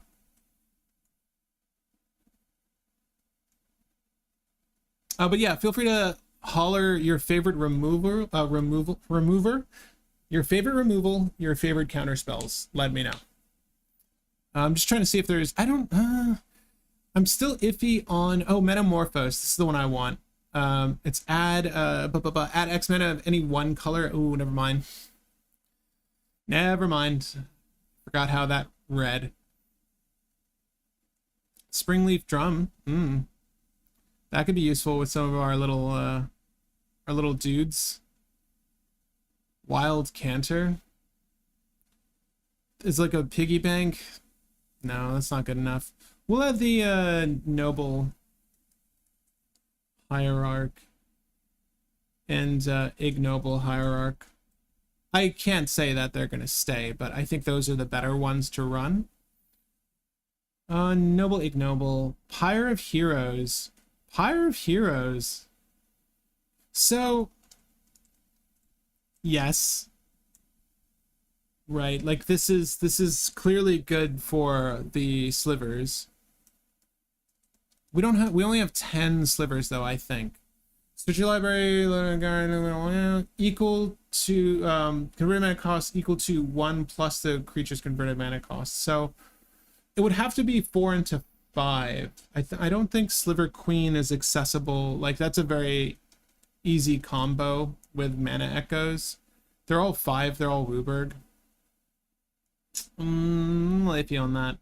I did put Path to Exile in, though. I do like that. I do like me a Path. We can go ahead and use Swords to Plowshares. Nature's Claim minimally. I will use Ass Trophy. Right. Birthing Pod 2 field is less important, I think, than the survival of fittest effect. But Birthing Pod is pretty solid. Sacrifice a creature, search your library for a creature to convert mana cost equal to 1 plus the sacrifice creature's mana value. Put that card onto the battlefield and shuffle your library. So, I mean, the only thing I would really want to shoot for that would help us is Emil the Blessed, right? But I don't know how many 3-cost creatures we have that are gonna pull into Emil here.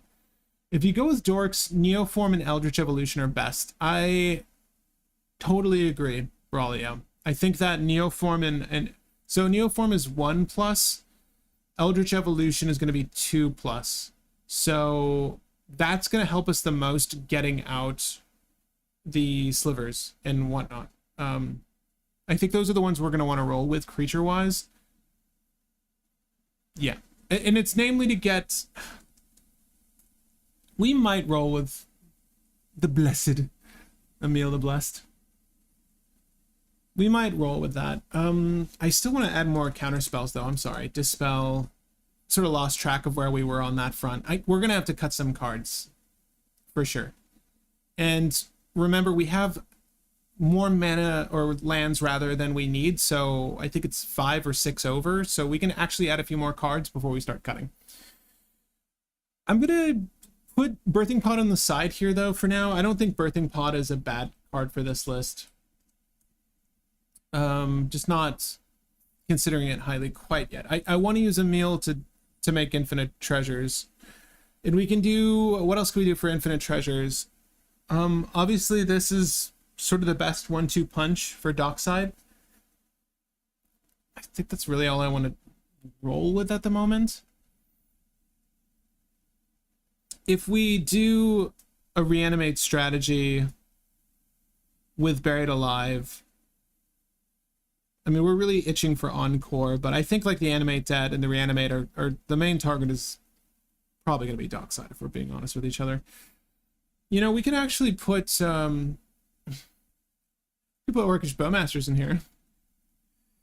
I think this is like a utility that would be good for us. I think it would be okay. We do need removal, and it is technically removal in more than one form. Emil wouldn't associate themselves with slivers. You don't know that. Unicorns and slivers love each other. Let's go ahead and look what the deck composition looks like now. We're gonna have to again cut some cards, but just looking at our mana base, it's a pretty even split, but blue is the highest, red and white are the lowest. So we can just go ahead and take out, like, excuse me, we can take out the Plateau and the Sacred Foundry. And because red is technically the lowest, we can get rid of... Ooh. What is the next lowest? Is it black? It's green. All right, so red and green, we'll get rid of the Taiga, Stomping Grounds, Taiga. Did I not even at? There it is. And we'll get rid of one more Shockland here. We'll get rid of Halo Fountain and we'll get rid of Godless Shrine. And that puts us where we need to be, I think. Yeah. Okay. So, got a lot of fast mana. Got a lot of dorks. Birds, Delighted, Deathrite, Esper, Ignoble, Mindlash, Sliver, and Noble Hierarch. Okay. Soul Ring Manifold, yes, they're going to go into our tallies. And we've got Wishclaw Talisman to tutor some stuff out. Mox Opal is looking really bad here. Mox Opal is great off an ad nauseum. It's not necessarily like a value add here though. So we're gonna remove it, which means we can put more stuff in, which will likely be some more interaction. We need more interaction, and it might come by way of creature. We'll see. That reanimates. Fantastic. I didn't even notice that. Okay. I don't want to look at those yet. Okay, so on our 2 slot, Biomancer's Familiar is fine. Biomancer's Familiar is fine. Cloud Shredder Sliver is going to be for like a massive body. Dockside Extortionist. Hermit Druid's great. Real cards on top of your library until you reveal basic land, put it into your hand, then put all the other cards in your graveyard. So that's going to give us all of the encore we ever wanted. Mana Swept Sliver is just fine. Can't say I'm like too excited about Mana Swept Sliver, because there aren't that many slivers we're trying to play out outside of threatening game. So we can switch that out for something else of utility. I still like Hollowhead Sliver and obviously Basil Sliver. I don't know if there's any other mana generating slivers, but those are the ones. We're going to want to do Mana Echoes. Is there another card like Mana Echoes? I don't really think there is. We could use a utility that sacrifices slivers as well.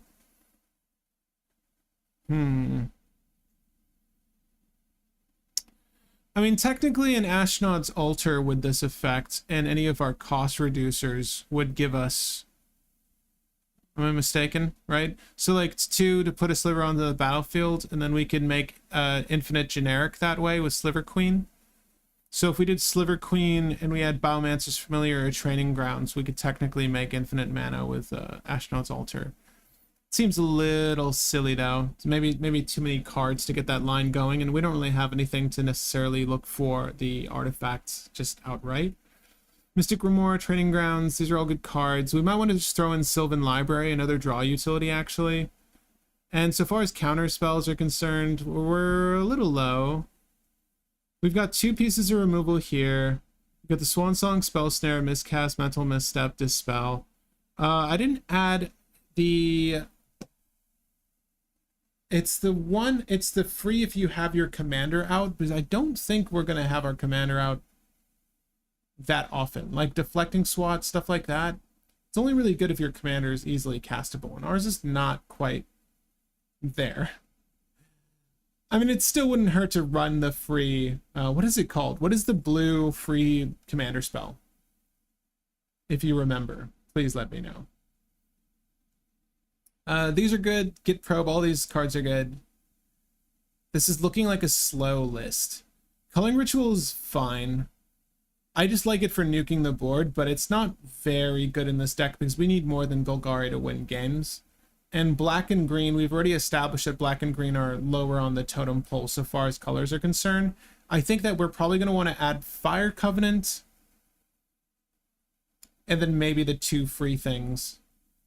Let's just do that really quick. I'll add Fire Covenant. Fierce Guardianship. Thank you. Thank you, Vegan. I will add Fire Covenant. Toxic Deluge. Yeah, thank you guys. I don't know if... Let's just add the free ones. Let's just add the free if you have your commander ones. I think they're fine for now. I can't say that those are the best inclusions, but let's do that. I just want to test what this deck is like for now. Let's just try it out.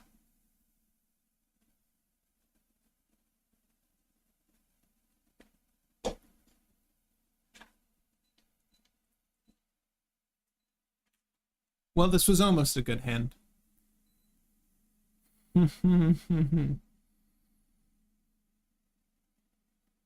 It's still playable. Okay, so I'll do Steam Vents. Can you guys see this hand? I hope so. We'll do Steam Vents for Chrome. Mox. Shuffle, shuffle, shuffle. I'll roll the dice. And we're going to look at 3 of 8. Or rather, we're going to ditch the Birds of Paradise off that roll. Cool. So we'll do Chrome Mox into Ignoble Hierarch, Exiled, into... This isn't exactly what I wanted. We'll do Carpet of Flowers, and then we'll do... I'm assuming there's an island out, okay? I'm just going to assume there's an island out. We'll play Training Grounds. That's fine. This was not a great start. I just kept it because I could. I'm going to shuffle, actually, before I draw. Oh, yeah, it was helpful. City of Brass. Okay, so technically, before we play the City of Brass, we would need to assess whether we want to manipulate the Carpet of Flowers. Right now, we have 1, 2, 3, 4 mana. We're not there, and we don't really have any draw utilities. This is not necessarily the hand you would want to keep, especially if your commander doesn't draw you cards. But we'll make Blurple, and then we'll play out the... We'll use the Steam Fence here. We'll play out the Talisman and just hold. Let's say we need a Swan Song off turn. Woo! Smothering Tithe. It's better than playing our Sliver, but not good. So let's go ahead and refresh. So this is a way to get mana echoes. We do have a way to get Dockside, and we have a meal. Emiel? I'll say Emiel. Sounds fancier. So we have way to get mana echoes or anything, truthfully, at this point. We've got plenty enough mana. I honestly think that I got rid of our white sources, didn't I? Can we get a green and white, though? It's like, what is it? Green and white is Savannah? I think I left Savannah in there. This isn't horrible. I'm going to play this just because it's not horrible, but it's not great. You would probably want to, mull this away. We're going to use this, though, to find our Savannah, which is going to roll into our Survival of the Fittest in a few. And we're actually going to kick the Orcish Bowmasters if we don't necessarily need it. Or we can cast it because it has flash, right? Shuffle. We'll use Enlightened Tutor to play out, probably get a mana crypt, honestly. Like, I want to be able to, well, we need a red source, actually. Wow, now that I'm thinking about it. This needed to be a red source, excuse me. Because I want to get Dockside Extortionist off Survival of the Fittest is the goal. So instead of Savannah, it's going to be, oh no, there's no more Plateau. It's going to be, no, there's no more Taiga. Oh man. Wow, red, valuable. It's gonna be Savannah then. It had to be. We don't have green or red or white or red. Wow, that hurts. Mana Crypt. No, is Mana Crypt even valuable now? I think no, I don't have a Arcane Signet. This will help us color fix. Shuffle, shuffle, shuffle. Cool, next turn. Not good. We're gonna put, just to scare them, we'll put the blue resource down. Yeah, we probably want to get Survival of the Fittest down as soon as possible, but it's not happening for us. Of course, the negation is not useful in this instance, whatever, but we have our resource to generate colored mana. Cool. So we will put down the boop. We'll use the Savannah and the Overgrown Tomb. We'll put down Survival of the Fittest. We'll hold here. This is, again, very slow. We're not doing much to impact the game with this hand. If we want to, we can play Orcish Bowmasters, but let's pretend that this is the perfect time for us to just go ahead and Survival of the Fittest, and we'll get Dockside Extortionist by ditching our Orcish Bowmasters, excuse me. Cool. Next turn, we're going to do Mana Confluence. Perfect, yes, yes. On turn 4, I would like to assume that there's plenty of treasure generation. So we'll go ahead and say we'll use that for the generic, and we'll use this for the red. Let's just go ahead and say we make 6 treasures. Is that fair? We make 6 treasures. Okay. So we'll go ahead and ditch all of the treasures to play a meal. Is that good? I really wish we had just the ability. We could hardcast this actually, but it does stop us from doing anything else. We'll use 2 more treasures and Overgrown Tomb to flicker Dockside. Will make infinite mana. This is very slow going. I mean, you saw what we did with Oswald at the start of this video. So this wasn't a good start here. I do think that this deck can be fine-tuned a little bit. We'll take a look at it again in a second. But this is infinite mana, right? Infinite treasures. And I'll get this to represent that. The Eldritch Evolution can peel into a 4-drop, which is kind of cool. We'll put our Sliver Gravemother down. Remember, only Sliver creatures in your graveyard have Encore. So I really wish we had a way to find a Sliver creature to pull into with the Survival of the Fittest. But we will put down the Sliver Gravemother with infinite mana. It's better when you have a payoff in the command zone. We don't have a payoff here, but I think we can hit a payoff. If we Eldritch Evolution, it's or less, right? So we can just kill the Sliver Gravemother and cast it again. But we'll find a payoff. So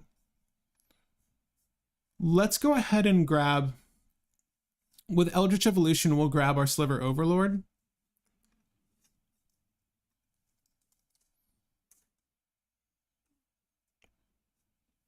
Okay, like, is it not in the deck? Okay, cool. Sliver Overlord. So remember, we have infinite mana. Cool.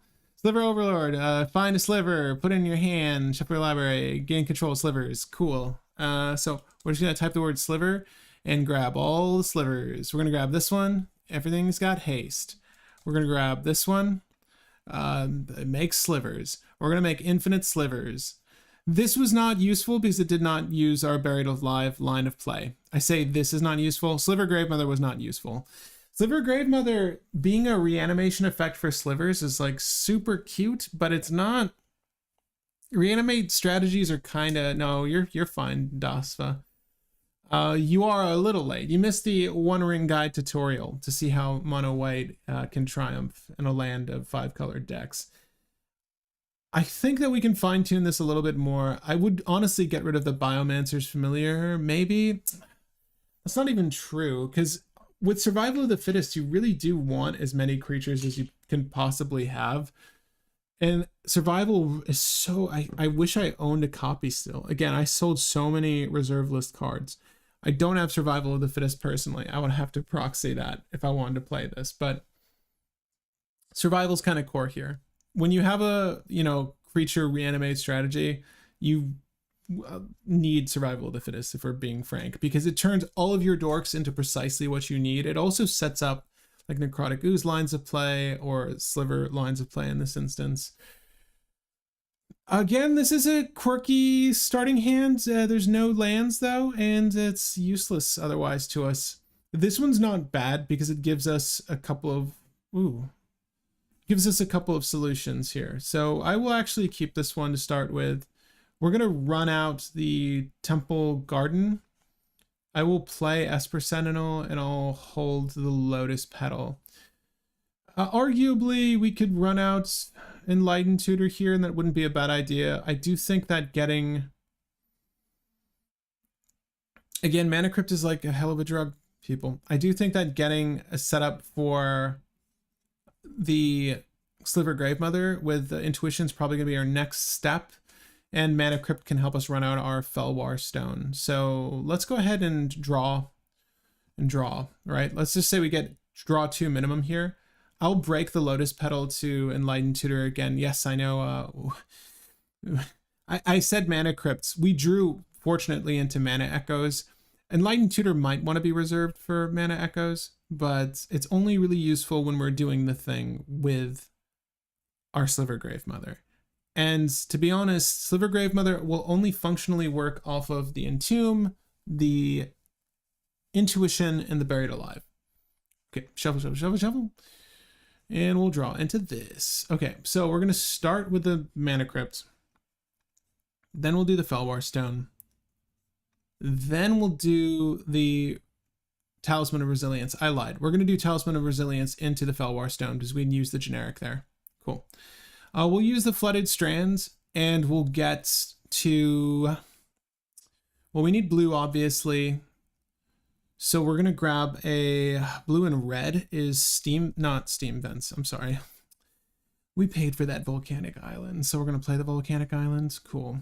We're holding mana up and we'll pass. Okay. Sliver Gravemother with Dream Halls. Oh, that's not a bad idea. So Grave Halls is, rather than paying the cost of a spell, it's controlling my discard a card that shares a color with that spell. Yeah, Dream Halls makes sense. It's actually not as expensive as I thought it would be. So $23 for a reserve list card that's really unique in its effect. It's just 5, it costs 5, so it is rather expensive, but it's not bad. Like, I wish we had more draw. You can see how ineffective a deck can seem when you're not drawing a mass of cards every turn. So usually when I'm playing a deck that's in 4 to 5 colors, I like to see a tutor or a way to get a Mystic or Ristic out early, but that's okay. So we've got this set up. We're gonna draw at least 2 more cards, I would say, again with Esper Sentinel. Maybe someone kills it with some sort of effect. Okay, it's in the grave. Next turn. Well, does this change anything for me? We're going to use the Mana Crypt to roll out the Arcane Signet. Now, we do have a method of playing out our Sliver Gravemother, so I might as well. And we're going to pass. But we're passing. We're passing with the Fierce Guardianship in hand. So that's white, that's blue, that's green, that's whatever that my opponent had, and then that's black. Cool. We'll lose a life. Dream Halls got lost in the post. I wanted it for Atraxa. Got lost in the post. Oh shoot, I'm sorry about that. That stinks, man. Hopefully it shows up. I mean, depending on how long ago it went missing. Let's just say we have to use Fierce Guardianship off turn. Right, that's our 1 line of play. Next turn. We're gonna use Mana Crypt to play out a Soul Ring. We have 1 generic floating, excuse me, 1 generic floating. We'll run out Mana Echoes. Sure. Let's say we can use Felwar and Arcane Signet. Okay. So we have Mana Echoes on the battlefield now. This is only going to be super useful when we start doing the thing in a second. So we need mana. Don't we need mana? Jeez Louise. So technically I could run out, I can intuition and intuition to hand. Oh, man, I would still rather wait, honestly. Like, this setup is very slow because all the cards we're using are very costly. Even though we have like the setup with all of our rocks, it's still very costly. We can run out the Hollowhead Sliver, but that's not really doing too much for us. It'll generate 2 generic. How about that? The 2 generic is going to be useful not right now. I honestly think it's better if we just hold Intuition for off turn and then use Temple Garden with the Swords of Plowshare if we need it, right? So we've got a way to do a couple of things here. So let's just pretend that we needed to use Swords of Plowshare off turn. Cool. And we're going to use Intuition off turn with the Soul Ring. Okay, so our Sliver pile is going to look like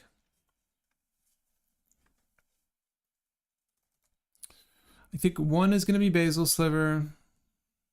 Hollowhead Sliver in hand is really good. I think Cloud Shredder Sliver for the haste enabling. And then we need Sliver Overlord for sure. I think Sliver Overlord is 100% going to go to hand if we fetch it. There's no way.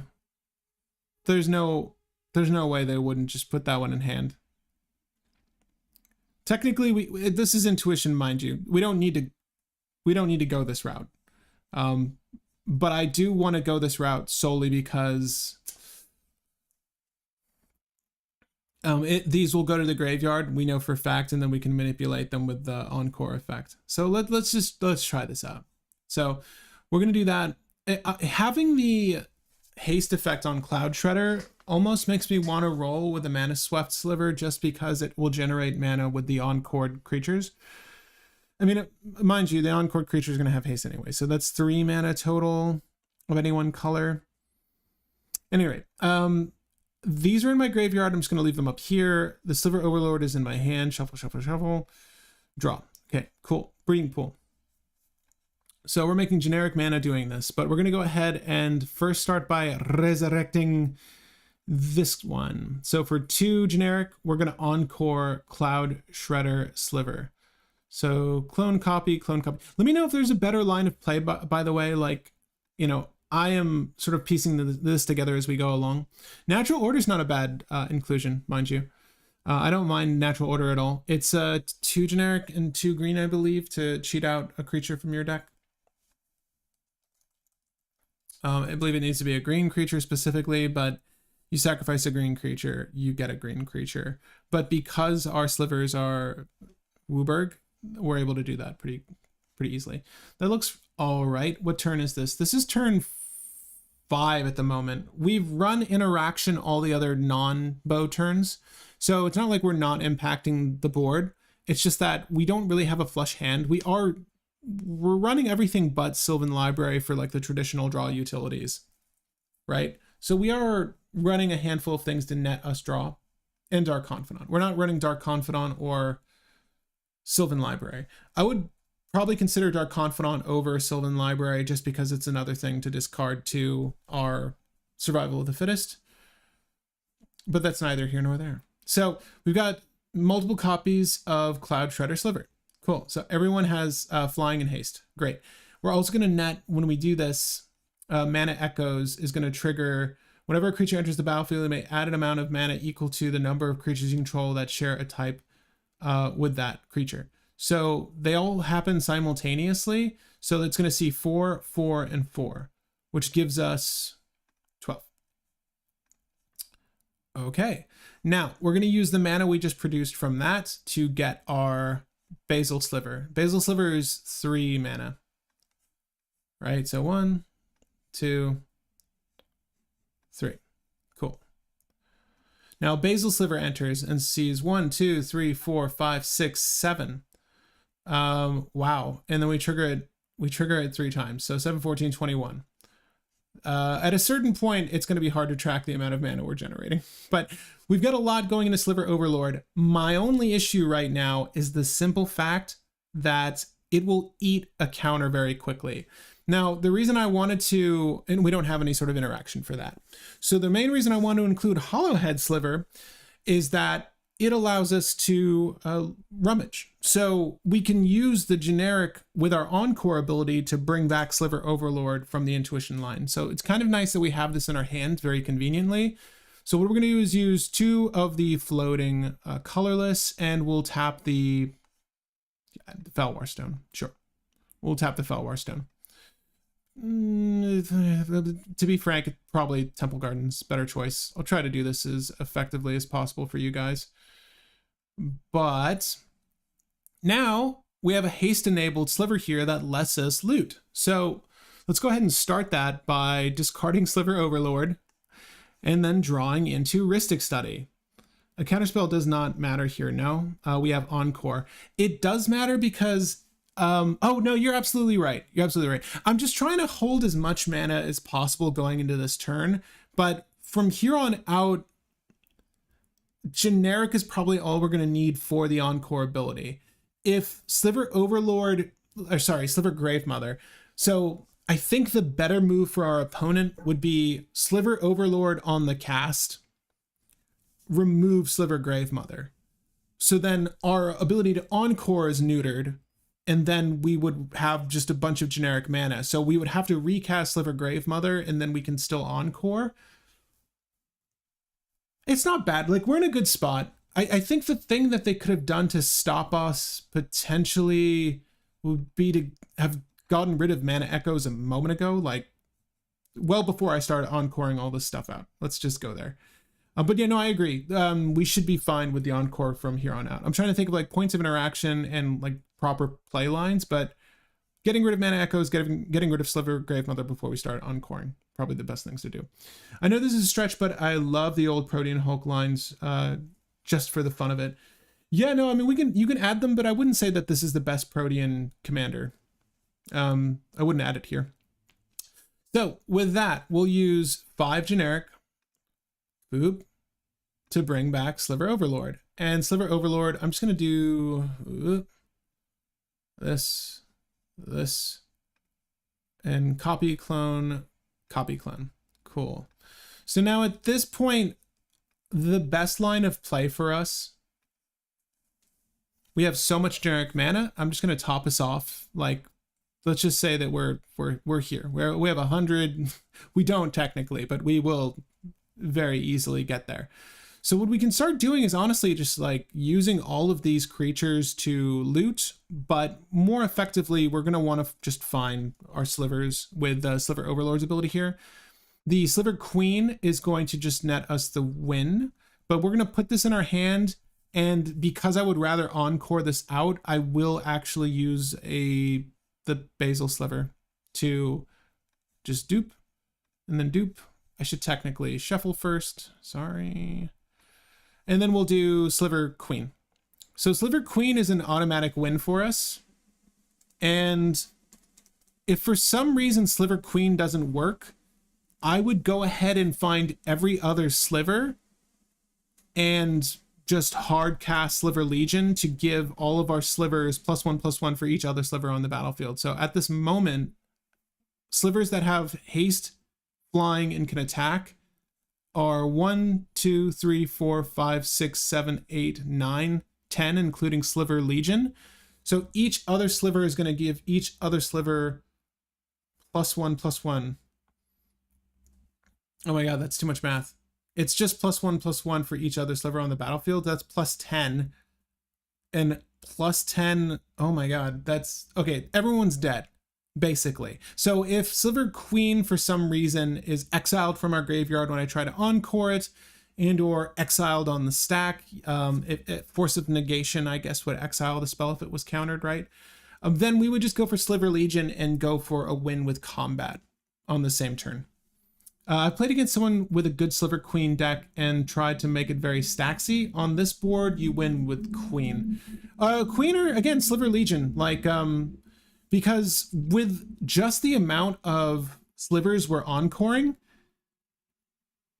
and again, the best part about all of this is having the hollow head sliver to use one of our other slivers to bloop, dump the sliver, encore 3, and we get all of those additional bodies to get +1/+1. It's a little overkill at this point, but you get what I'm saying. If we have both flying and haste, and I'm pretty sure we're going to do enough damage with all of these creatures with flying and haste and +1/+1 for each additional sliver. But this is only if Sliver Queen were to be, again, exiled or otherwise removed or countered. Add the double strike one just to be sure. I don't think it's not. I do think it's overkill. I honestly think it's overkill if we add the double strike one. I believe the rest of our slivers are Crystalline Sliver. So all slivers have Shroud, which wouldn't be bad to get out. And then Mind Lash Sliver. So I like these slivers because obviously with Mana Echoes, Mind Lash Sliver would just remove everyone's hand and we wouldn't have to worry about anything. Maybe that's probably a way to start the line of play. And then Crystalline Sliver gives all of our slivers Shroud, which is fairly self-explanatory. We just wouldn't be able to target our slivers, but none of our slivers care about targeting other slivers, and I don't think we have any spells that care to target our slivers. So this would protect our board state as well. Just a piece of protection and then some decent removal. What I like about Mind Lash Sliver is the fact that it's each player as well. So if we were to encore this and just put 3 mana into it, remember Mana Echoes is the main line of play. It gives us the mana to do that. So, and then some, right? So we'd be able to just make everyone discard minimum 3. The Flash Sliver is a must, no? Overkill points should be a thing. The Flash Sliver, I wouldn't say it's a must necessarily, right? I don't know. Is it Quicksilver Sliver? Any player may play Sliver cards anytime they could play Instant Sorcery. No, more important to me is just this guy. Like, I like the ability to, with my slivers, discard and draw a card. I like functionally being able to bury my slivers this way. I do think that maybe the more appropriate line over Basil Sliver with Intuition, I think the Intuition pile should have been Hollowhead Sliver, Cloud Shredder Sliver, Hollowhead Sliver, and Sliver Overlord is a better intuition pile, technically. I wouldn't say that this is the better Buried Alive pile, but they should give you Sliver Overlord to hand. They should do that as part of the intuition pile because it's the hardest one to hard cast. But you're getting Flying Haste and the ability to loot this out of your hand and encore it, right? Provided they don't remove the Sliver Gravemother. So I think that's the better intuition pile over Basil Sliver, but I do think that Cloud Shredder Sliver with Basil Sliver and Sliver Overlord is technically the better, is maybe the better Buried Alive pile. I honestly feel like Hollowhead Sliver, Basil Sliver, and Sliver Overlord are a better Buried Alive pile. Because you would Buried Alive these cards, then you would bring back Basil Sliver to bring back Sliver Overlord, and then you would use Sliver Overlord's ability to find slivers, and you would want to start encoring. You would want to start encoring them out, and you'd be able to do so almost like how we illustrated here with this, but not if you didn't have haste. So, at any rate, we can talk for a second. I don't know if this is a great build, but it's certainly one you can start building off of if you are interested in buying the pre-con and you want to try Sliver Gravemother. Again, it's using Mana Echoes with Sliver Queen the way that Sliver Queen would use Mana Echoes. So it does feel weird using a different legendary in the command zone to just do what Sliver Queen wants to do. But it is kind of cool in having the utility of, with Sliver Overlord in the graveyard, fishing out a Legion win or a Queen win. So it's not horrible, but just bear in mind that reanimate strategies aren't... People are going to run Grafdigger's Cage just because someone's running Underworld Breach. Like, grave strategies are kind of hard to be successful because there's a lot of grave hate, or there should be more grave hate, run for the Intuition, Brain Freeze, LED, Underworld Breach players. So, like, we're subsequently hit just by virtue of the fact that people are running interaction for those decks, right? Dregscape Sliver. It's not the best intuition pile in the colors. That is for sure. No. Daph, so like this is not, I'm not saying the intuition for a 5-color list. I mean, I just gave you the intuition pile, actually. It would be Savine's Wreck, Underworld Breach, and LED, right? That's the best for these colors, but we're not, this is a Sliver deck. Dregscape Sliver should give you some redundancy. Dregscape Sliver? Potentially, yeah. You might want to add that to the sideboard and add it to your main deck, ultimately. A creature cards in graveyards have Unearth, and it has Unearth too. That's actually really dope. I actually really like that as part of the pile as well. Ooh, get the Secret Lair full art one too. But guys, thank you for joining me on this one. I really appreciate it. If you didn't like the video, feel free to like it at this point. It does go a long way in helping push these videos out to more people. I try to do these live stream brewing sessions every Wednesday, and the times vary, but we're going to be doing more live stream brewing sessions with a handful of the Commander Masters cards, so hang tight for that. We just need to see what is being released from the set. The only pre-con commander we didn't touch, that is the face card, is Commodore Guff. And I can't say that Commodore Guff is really that exciting to brew for, but maybe we'll get to him. I'm hoping there's more. I'm hoping there's more from this set, and I'm like very anxious to see the legendaries that come in those precons, because generally speaking, the legendaries that are in the bodies of the precons have historically been like the better legendaries. So I'm very excited to see what else is there. But guys, thank you again for joining me on this one. I had a lot of fun. I'm Patrick Marlett, your local game guy. I will catch you on the next one. Feel free to leave a comment in regards to the One Ring Guide and or Sliver Gravemother, and please do what you will with this one. All right.